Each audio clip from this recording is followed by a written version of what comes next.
I'd just like to add my welcome to all of the mothers here present and happy Mother's Day to all of you. And some of you are also grandmothers and great-grandmothers. And as my wife Kathy says from time to time, being a grandmother or a great-grandmother is really a reward for surviving the teenage years of your children. But it gives you the benefit of just really enjoying your grandchildren and your great-grandchildren. Now, families traditionally tend to turn around the mother, the cornerstone of the life of a family. That's not saying that fathers aren't important, because they're very important. It's just that mums seem to traditionally have more to do with the everyday life of their children, and mum's usually the first port of call for their children when something's happening. And a few years ago, one of my daughters was having a rather terse conversation with one of her children about whether the child was doing something that they shouldn't have been doing or not doing something that they should have been doing. And my daughter, during this somewhat terse conversation, had a sudden flashback, which was, oh my gosh, what am I saying? That's my mother speaking.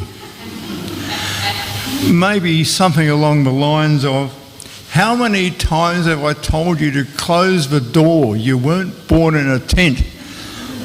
Or perhaps a bit more severely, one day you'll have children, and I hope they're just like you. Now, you've all experienced these sort of things, and you've heard them from your mother, and I'm sure your mother's heard them from her mother. So it's just one of those social traditions which seems to go on. Now, this morning's reading features flashbacks by Mary, the mother of Jesus, in relaying to Luke some of the memories she held dear of her son Jesus, and they appear in Luke's Gospel. Now, you'd be forgiven for thinking that Greg and I got together and just organised what we were saying this morning, but seriously, we didn't. It's just the way it's occurred. But I think it's God talking to both of us and saying, this is what you should be saying. So what I'm going to say is really following on from what Greg was saying during communion. Now, one of the verses from this morning's reading is Luke 2 verse 19, which says, "But Mary treasured up all these things and pondered them in her heart." And later in the same chapter, in Luke 2 verse 51, we read, "Then he,"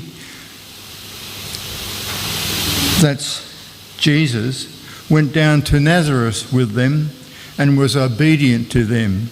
But his mother treasured all these things in her heart." Now, during this morning's message, I'm going to be asking one question, and one question only. And Greg hinted at it during communion as well. And that question is, how would you have reacted as Jesus' mother as these situations unfolded? Now, what sort of list could you make from what Mary was treasuring up and pondering in her heart? Now, here's a short list which I've just put together. It's not exhaustive, but it's enough to get you thinking. What about the words spoken to Mary by the angel Gabriel, who had visited her in Nazareth before her pregnancy, telling her that she had found favour with God? But the whole aura surrounding Jesus' conception. And the angel Gabriel declaring that Mary's child will be great and will be called the Son of the Most High, and the Lord God would give to him the throne of his ancestor David, and his reign would be without end. Mary's response to this extraordinary message with, "Let it be with me according to your word." And the angel's message to the shepherds that this baby boy is the Messiah, Lord and Saviour.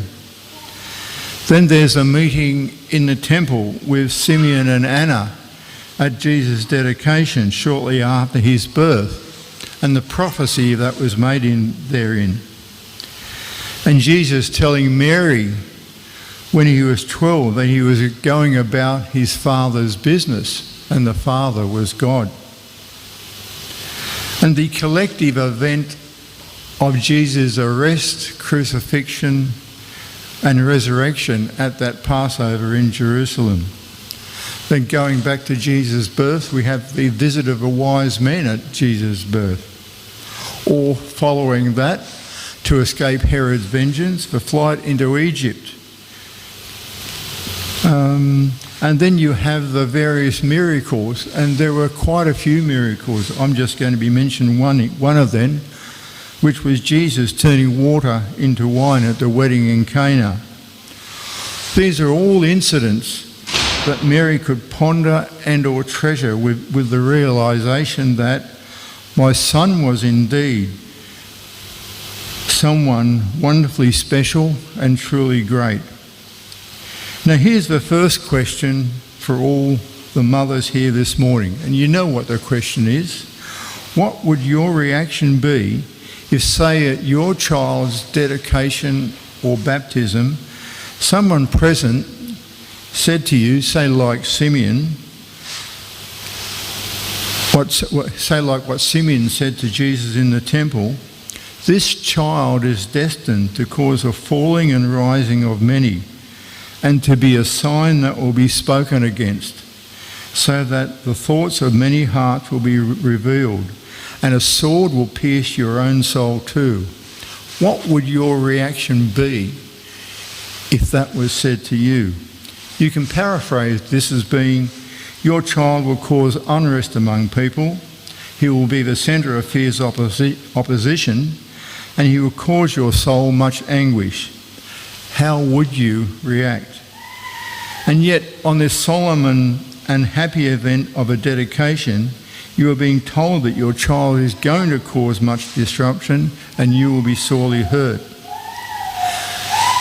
And how old was Mary when this prophecy was made to her? She was a young mother at the time.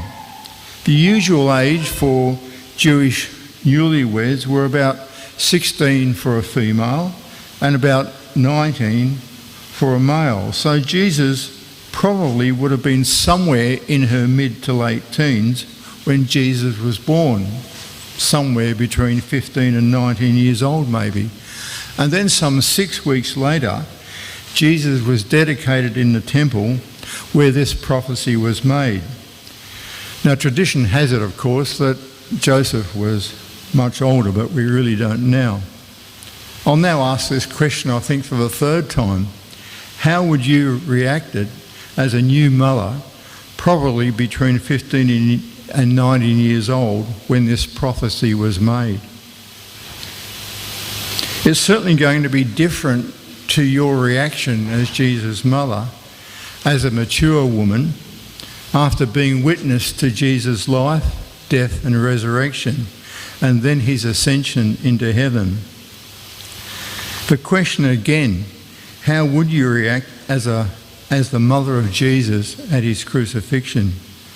Because now you are a mature woman, somewhere in your mid to late 40s or perhaps early 50s, when the events of a Passover occur, where Mary witnessed the agony and despair of Jesus' crucifixion. And going back to what Greg said in communion, Jesus knew she was there because he said that from now on the Apostle John would be her son and that she would be as a mother to him.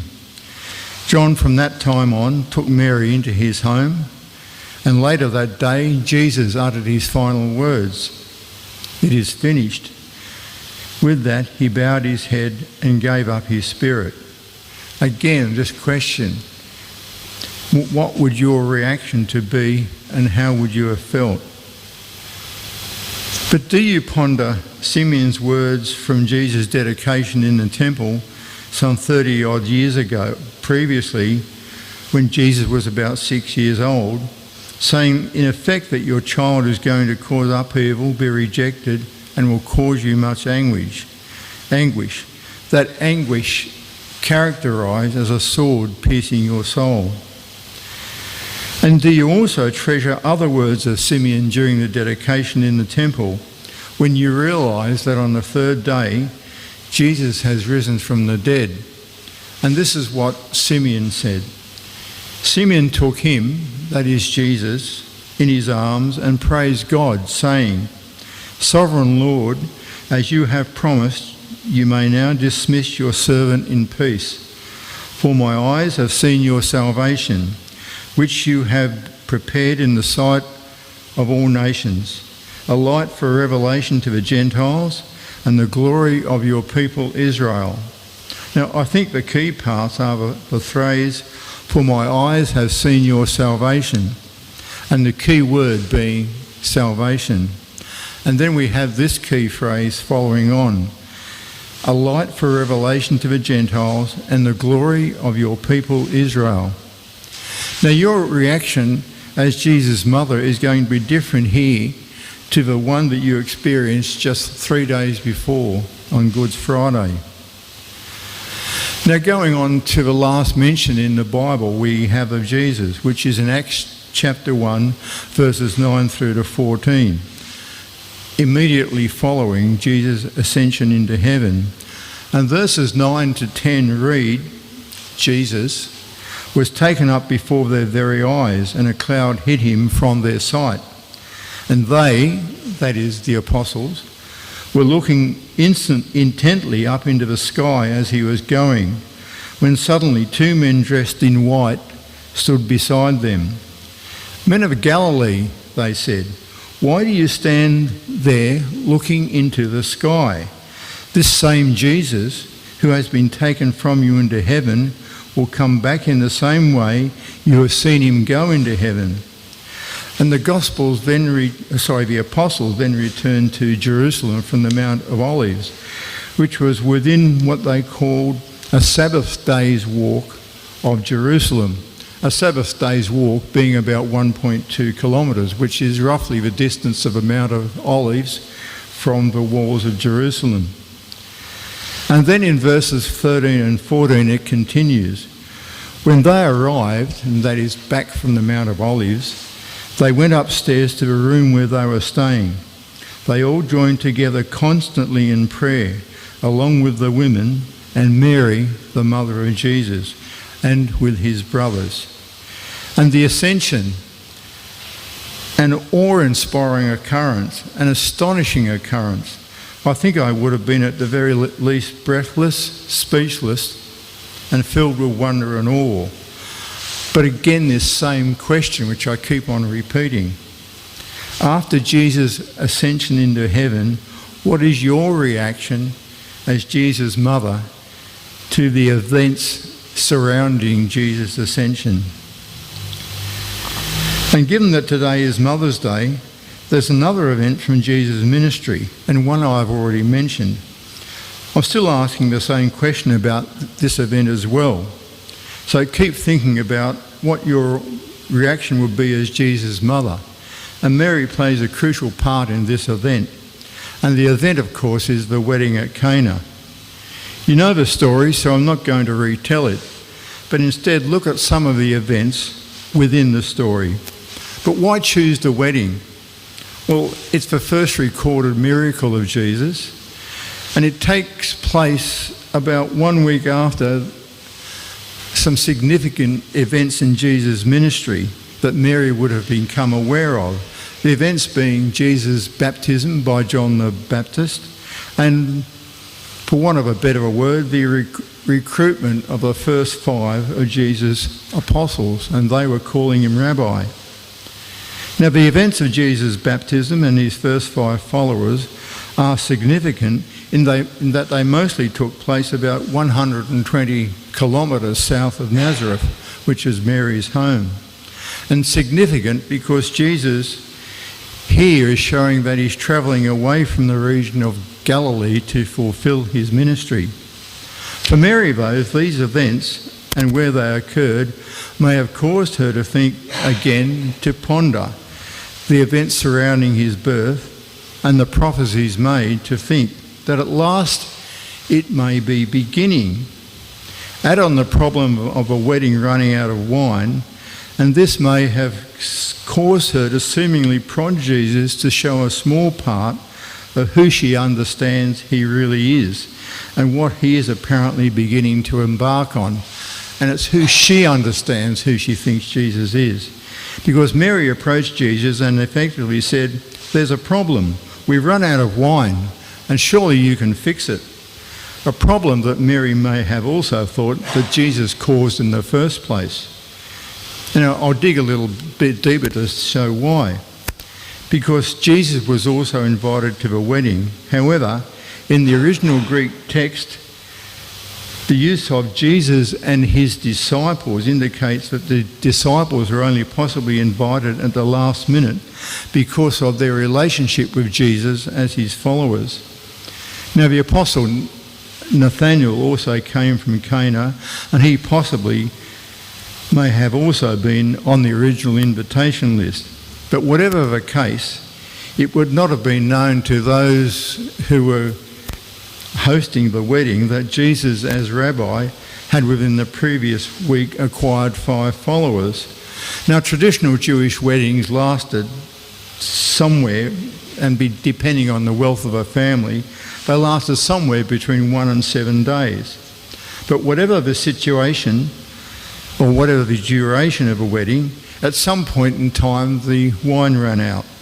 And running out of wine in the Jewish social system would have been an absolute social disgrace and disaster that the whole family would never have lived down. They would have been reminded of it for a long, long time.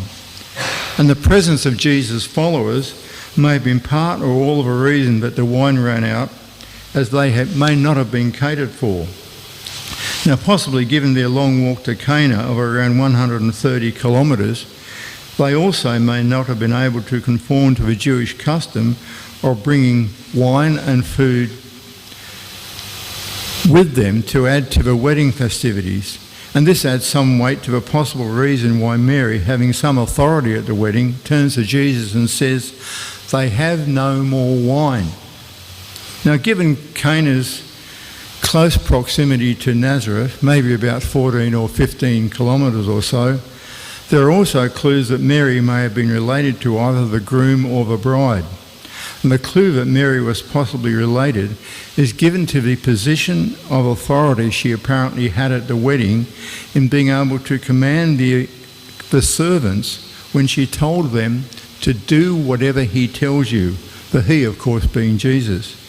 To be able to command the events, or to be able to command the servants, shows an implied authority more so than just an ordinary guest would have had.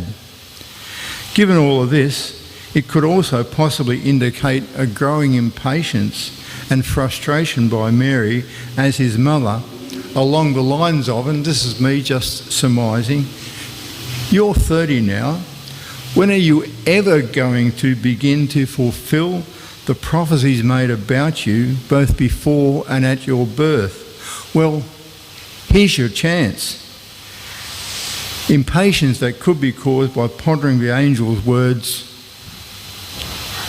like Jesus being great, Son of a Most High, having the throne of his ancestor David and reigning forever. When was this going to happen? But at the same time, Mary would not be fully comprehending the full implication of the prophecies made before and after Jesus' birth. With a possible exception of Simeon, I don't think anyone would have. We know the implications very well, but we have the wisdom of hindsight, and Mary didn't. It took the apostles 3 years of teaching by Jesus, followed by his crucifixion and resurrection, for them to fully comprehend the implication of Jesus as Messiah. As I've already proposed, Mary's remark can be taken as quite pointed and could have been said with a hint of accusation, as if saying, "You caused this, now fix it."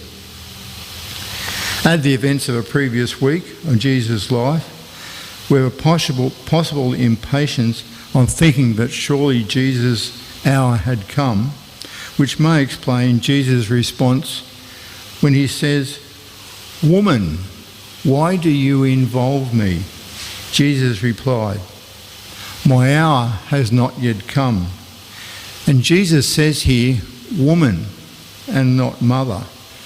Was this a reminder to Mary that as he begins his ministry, his godly ways were no longer exclusively human ways? And this is significant. I believe it's a forerunner to another event which we read of in Mark chapter 3, verses 31 to 35, where Jesus' ministry has begun. And Mary and her brothers have become increasingly worried during this period about what they consider is Jesus' delusional behaviour, prompting them to travel to a meeting he was at to speak with him. And staying outside, they sent a messenger to let him know that they were there. And Jesus responded with, "Who are my mother and my brother?" he asked. Then he looked at those seated in a circle around him and said, "Here are my mother and my brothers. Whoever does God's will is my brother and sister and mother." And a clear statement that a true relationship with Jesus requires obedience to God and comes before family relationships. The reason why Jesus' brothers and Mary were present doesn't change this. And what would have your reaction been to this as Jesus' mother? Now, turning back to the wedding, how was "woman, why do you involve me" said? To find out, you need to go back to the original languages used. And the word used here in ancient Greek for woman, and excuse my pronunciation, I've really got no idea, but the word is euvry, a respectful term always associated with gentleness and respect.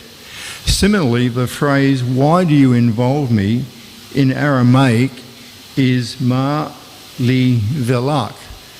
I think my Aramaic's as good as my ancient Greek. But a literal translation of which is, "What have I to do with you?" and traditionally associated with courtesy and consideration. So we have a respectful utterance of "woman" and a courteous, considerate utterance of what have I to do with you, translated in our NIV Bible version as, "Why do you involve me?" When Jesus says, "My hour has not yet come," we have Jesus telling his mother to be patient and all in good time, but with respect and courtesy and consideration. Now, I made an attempt to paraphrase this into modern Australianese. I think that Jesus, knowing what was in his mother's mind, and with his hands possibly resting gently upon Mary's shoulders or gently caressing her face, said something like, "Listen, my dear, calm down, just have some patience. It's all going to happen in its own good time." And in good time, the first of Jesus' miracles took place, and the wine flowed again.